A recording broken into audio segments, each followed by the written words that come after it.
죽으면 죽으리라 해요.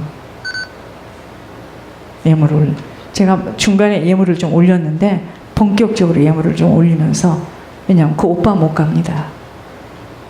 그분이 빨리 돌이키지 않으면 난 오빠 못 가요. 지옥이 어딘지를 모르니까 느긋하죠. 오늘은 이번 주에 하나님께서 희락의 영광이에요. 이 메시지대로 갔네요. 희락의 영광이 뭡니까? 어떠한 고통이 있어도 앞으로 하나님께서 이루실 것, 나타날 것을 생각하면서 우리가 잘 견뎌야 돼요. 야, 이 쉽지 않아요. 결코 쉽지 않습니다. 그런데 잘 견뎌야 돼요. 그래서 여러분, 기뻐하는 자에게는 절대로 사단이 어떻게 할 수가 없어요. 우리는 지금 이 해산을 기다리는 임산부들이요, 그 지금 막 진통이 오기 전에 얼마나 몸이 무겁고 힘이 들어요. 그죠? 무엇이 힘이 들었죠? 숨을 쉬기가 어려웠어요. 희락이 오기 전에 고통에 있을 때는요, 하나님과의 교제가 너무 어려워요. 그것이 곧 배가 불러서 숨을 쉴 수가 없는 것처럼, 너무 이런저런 일을 당하게 될 때 아버지만 부를 수밖에 없어요. 이때는 아버지 해도 압니다. 아버지. 두 번째, 몸이 너무 무거워서 힘이 들어요. 고통 속에서는 모든 것들이 짐으로 안겨지기에 몰려오는 그 모든 짐들에 눌리는 것만 같아요. 세 번째, 배가 그렇게 부르면요, 많이 못 먹습니다. 저 보세요. 오늘 그 국이 얼마나 맛있습니까? 저는 굉장히 맛이 있더구만. 먹을 수가 없어요. 이 씹을 수가 없으니까. 마찬가지입니다. 조금도 먹어도 배가 불러서 많이 먹지를 못해요. 하나님의 만지심 속에서는요, 세상 것들이 잘 보여지지도 않고 흥미도 없어져요. 그것이 바로 우리들 속에 세상 것들로 잡혀진 것들을 정리하는 시간이기에, 제가 이번에 집을 정리하고 아파트로 나와서 아파트를 찾으려고 잠깐 걸터 앉은 곳에서 이런 오랜 시간을 하나님께서 유황불 속에서 막 나를 훈련을 시키는 시간이 이렇게 길었구나. 만약에 그것이요, 제정신으로 느껴졌다면 어찌 그렇게 살았겠습니까? 세상 것들로 잡혀진 것들을 정리하는 시간이기에 더 먹고 싶고 갖고 싶은 것들 없습니다. 네 번째, 몰골이 흉해요. 하나님의 만지심 속인 고통 속에서는요, 깊은 수술로 인하여 삶과 죽음의 쌍곡선을 이루느라 육신의 것들을 잘 챙겨지지가 않아요. 제가 그랬던 것 같아. 제가 삶과 죽음의 그 훈련 속에서, 모진 훈련 속에서 하나님이 보실 때는요, 분명히 사명이 있으니, 그때 그 흑인 목사님이 막 예언이 나오는데요, 대단했습니다. 그때 우리 가정 보고 하나님께서 부르셨다고. 근데 그 길로 안 가니까 막 그때부터 사단이가 끌고 얼마나 헤맸습니까? 육신의 것들 잘 챙겨지지가 않아요. 그러나 해산을 한 후에, 그 고통의 시간이 지난 후에는 이곳저곳에서 축하 메시지와 기쁨의 한밭꽃이 피우게 됨이 언제 그런 날들이 있었느냐는 거예요. 생명의 탄생 때문입니다. 저희들도 항상 이렇지 않아요. 여러분 걱정하지 마세요. 항상 이러지 않습니다. 반드시 기쁨의 순간들이 오기 때문에 잘 견뎌야 돼요. 오늘은 에스겔서 에스겔 11장입니다.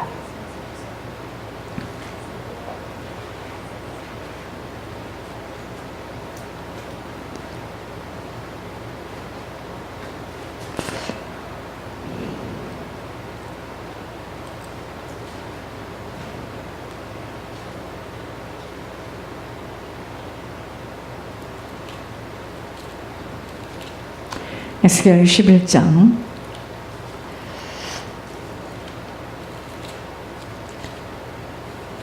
19절에서 21절까지입니다. 내가 그들에게 한 마음을 주고 그 속에 새 영을 주며 그 몸에서 돌 같은 마음을 제거하고 살처럼 부드러운 마음을 주어 내 율례를 따르며 내 규례를 지켜 행하게 하리니 그들은 내 백성이 되고 나는 그들의 하나님이 되리라. 그러나 미운 것과 가증한 것을 마음으로 따르는 자는 내가 그 행위대로 그 머리에 갚으리라. 나 주 여호와의 말이니라. 자, 오늘의 제목은요, 모든 것에서 근원을 찾을 수 있어야 합니다. 근원. 세상 일에도 영적인 원인인 근원의 이유로 인하여 일어나는 모든 일이에요. 여러분, 이 세상 모든 일이요, 영적인 원인인 근원의 이유로 인하여 일어나는 모든 일이기 때문에 우리들이 지은 죄의 보응을 치르는 것이 당연한 이치라는 것입니다. 여러분, 한 도시의 영적 상태에 따라 범죄도 승해지는 것이, 예를 들어서 무속인이 많이 살고 있는 곳에서는요, 사단의 활동이 활발할 수밖에 없습니다. 가정의 부모의 영적 상태에 따라서 자녀들의 일어나는 모든 일하고도 연관이 되어 있습니다. 그래서 정말 어려서부터 하나님 말씀으로 다져지는 것이 무엇보다도 중요합니다. 여러분, 우리들에게 일어나는 모든 일은요, 우리 조상이 행했던 모든 일들에 대한 그 영적인 것과 다 연관이 되어 있어요. 하나님께서 처음에 제가 노숙인 사역할 때 이런 이야기를 했습니다. 그 사람들은 부모의 열주의 죄 때문에 저렇게 고통을 당하고 있으니 잘 보살펴 주라 했습니다. 맞습니다. 지금 우리들의 환경과 사건, 그리고 처해 살고 있는 모습에 그 무엇으로도 누구도 탓할 수가 없어요. 모든 것은 다 우리 조상이 뿌린 것과 우리 본인들이 뿌린 것들을 거두는 것 외에는 다른 이유가 없어요.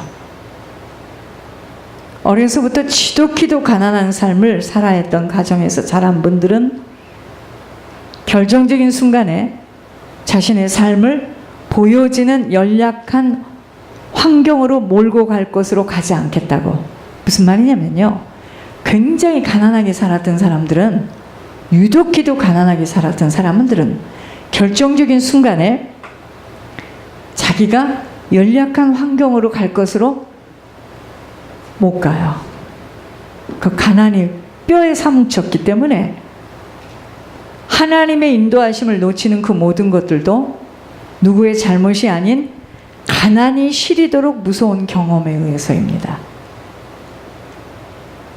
이 가난은 겪어본 자들만이 아는 거예요. 함부로 말을 할 수가 없는 거예요, 저희들이요. 어머니와 같이 안 살겠다고, 어머니처럼 그런 인생을 안 살겠다고, 딸이 나와 같은 인생을 안 살도록, 아들이 나와 같은 인생을 안 살도록 그리도 마음을 졸이지만 자신보다도 더 지독한 환경을 만날 수밖에 없는 그 모든 원인은, 근원이 부모의 죄로 인한 대물림의 열매인 것입니다. 요즘 의학에서 가장 골칫거리로 앓고 있는 치매 환자가 왜 급승해졌다고 생각합니까? 영적 오염이 더 심해졌어요, 지금. 과학은 발달되었는지는 모르나 정신적으로 더 피폐해졌기 때문에, 옛날에는요, 할아버지, 할머니, 어머니, 아버지 다 함께 이렇게 모여서 사는 것이 힘들지 않은 시대였는데, 요즘은 뭐죠? 같이 살면 큰일 나는 거야. 그러니까 나이 드신 분들이 외롭고 고독하고 어찌할 바를 몰라 합니다. 자, 물질 세계는 점점 좋아졌는지 모르겠지만 무엇이든지 물질이면 다라는 개념 때문에 관계는 더 깨어졌어요. 모든 것 다 하나님을 의지하지 못하는 만큼 오는 열매들입니다. 절대로 손해보려 하지 않고 헤아림 속에서 정말 중요한 것들을 보지 못하고 잃어버리게 되는 모든 것은 영적 문제에서 오는 일이기 때문에 시간이 흘러 자신들이 어떠한 인생을 살아왔는 줄 열매를 보면서 탄식도 하고 후회도 하지만 때를 놓친 후에는 어찌할 수 없게 우리들의 인생을 조심조심 걸어야 하는 것입니다. 지금 보여지고 들려지는 것이 다가 아니에요. 하나님은 겸손한 자에게 은혜를 베푸시는 분으로 교만은 패망의 선봉이라는 것이 무엇을 말씀하시는 줄 잘 새겨 바로 알아들어야 합니다. 여러분, 겸손? 가식적으로 말도 적게 하고 허리를 굽혀서 절을 하며 모르는 척 자신은 절대로 그런 일에는 가입되어 있지 않으려 남의 말을 할 때 그저 포장되어 좋은 말만 하려고 눈꺼풀을 내려앉는 것이 겸손이 아니에요. 섬길 수 없음의 이유로 희생하지 않겠다는 것, 곧 자신은 어떤 것에도 개입되지 않겠다고 하는 표현들이 사람들은 속을지 모르나 하나님은 이중적인 마음을 갖고 있는 속과 겉이 다른 자로 겸손하지 못함이고 오만방자한 자로 교만한 자라고 말씀하고 계십니다. 자, 겸손이 뭐냐면요, 섬길 수 있는 것이 겸손입니다. 교회 안에도 헌신도 섬김이고요, 하기 싫은 청소를 해야 하는 희생도 섬김이고요, 겸손한 자는 솔선수범하는 자로 누구에게나 먼저 손을 내밀며 중요하다고 생각하는 것들을 줄 수 있는 자가 겸손한 자입니다. 이제 아셨어요? 겸손은 자기를 이렇게 내줄 수 있는 것, 섬길 수 있는 자가 겸손한 자입니다. 이런 마음과 행함을 가진 자에게 아버지는 부어주세요. 근원이 아버지로부터 온 것이기에 아버지가 나타나는 것입니다. 매주 우리들이 그 힘든 예물 심부름을 해야 함은 겸손하지 못하면 할 수 없는 일이에요. 자신의 단도리를 해야 할 것이 많다고 생각하는 자가 무슨 다른 사람의 영혼에 대해서 신경을 쓸 수가 있겠느냐입니다. 섬길 수 없으면, 섬김이 겸손인데요, 섬길 수 없으면 이 심부름 못합니다. 겸손한 자에게 은혜를 베푸신다는 말씀이 무슨 말씀인 줄 바로 알아들어야 한다는 것입니다. 섬기기 위해서 살겠다고 다짐하는 자에게는 아버지의 손길이 나타나 아버지의 능력으로 되어지는 인생을 살아가게 되기에 우리의 인생 전체는 섬김이에요. 여러분, 결혼도 보세요. 섬기고 싶은 마음이 없으면 결혼하면 안 됩니다. 결혼처럼 어려운 숙제가 어디 있습니까? 섬겨야 되는 거예요. 섬길 수 있으면 결혼할 수 있는 거예요. 섬기기 싫다, 혼자 살죠. 얼마나 좋습니까? 심간 편안합니다. 혼자 살면. 섬김을 바로 이해하면서 솔선수범하여 주님을 섬기는 것이 아버지가 명령하는 일을 행하는 것입니다.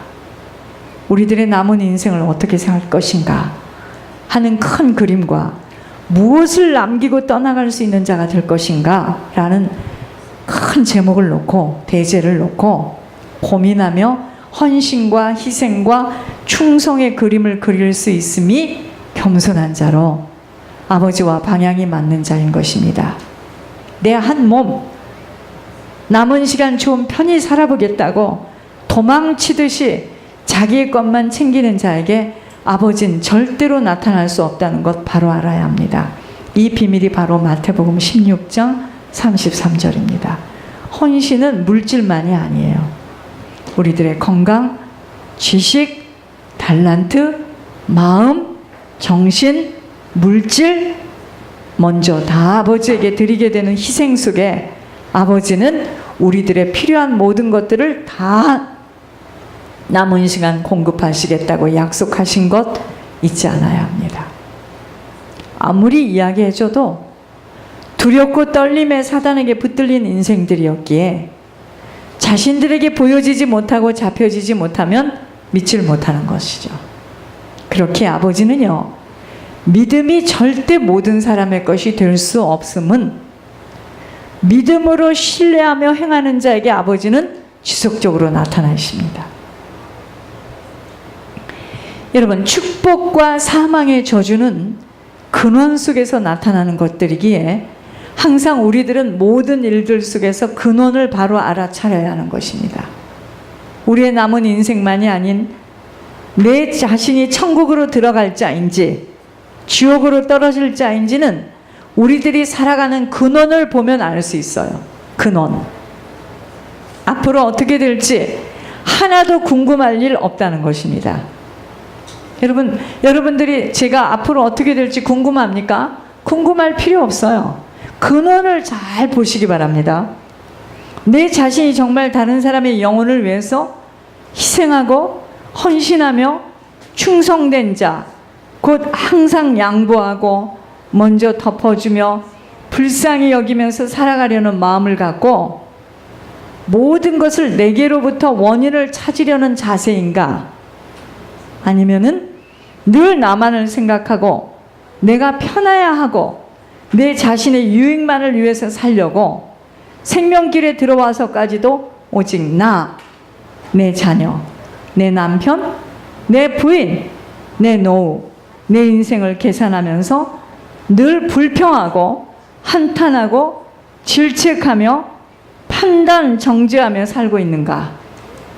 내 자신을 깊이 파헤쳐 보아야 함이 앞으로의 어떤 인생을 살게 될 것인가로 나타나게 될 뿐이기에, 쉽게 말하면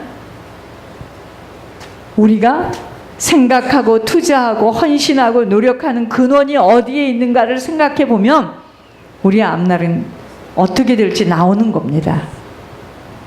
요행이 내게 기적의 일들이 갑자기 일어나게 되는 것 아니에요. 절대로 갑자기 일어나지 않습니다.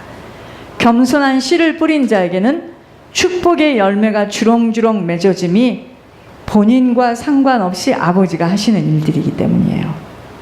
늘 불평하고 판단하고 비평하고 이간질 속에서 쑥덕거리고 좌절하고 낙심하고 비교하고 시기하고 질투 속에서 한탄만을 고백하고 있다면 나는 지금 오만방자한 자로 저주의 일들이 나타날 수밖에 없게 됨이 모두들 각자가 뿌린 것들을 앞으로 열매로 거둘 것이기에 정말 우리 모두는 보통 정신들을 차리지 않아서는 아니 되는 것입니다. 여러분, 우리 육신에 보여지는 모든 것들은요, 영적 근원에 의해서 이루어진 열매이기에 하나도 지루할 수 없고 내가 어떤 자로 살아가야 되겠는가, 이것만이 중요합니다. 아, 왜 나는 응답이 안 오는 거야? 지루해할 필요 없으세요. 뿌린 게 없어서 그렇습니다. 뿌렸다 해도 이것이 지금 어떡하죠? 씨를 뿌리면 금방 열매가 나타나나요? 그렇지 않습니다. 물을 주고 햇볕이 쬐이고 하루하루를 흥청망청 탓하고 낙심하게 되면 보채는 시간을 보낼 수밖에 없는 것이고, 오뚜기처럼 뻘떡 다시 일어날 수 있는 당찬 심령을 갖지 못하고서는 남은 인생은 그럭저럭 늘 둘러리의 인생을 살 수밖에 없게 되기에 정말 우리 모두에게 필요한 것은 지혜입니다. 지혜.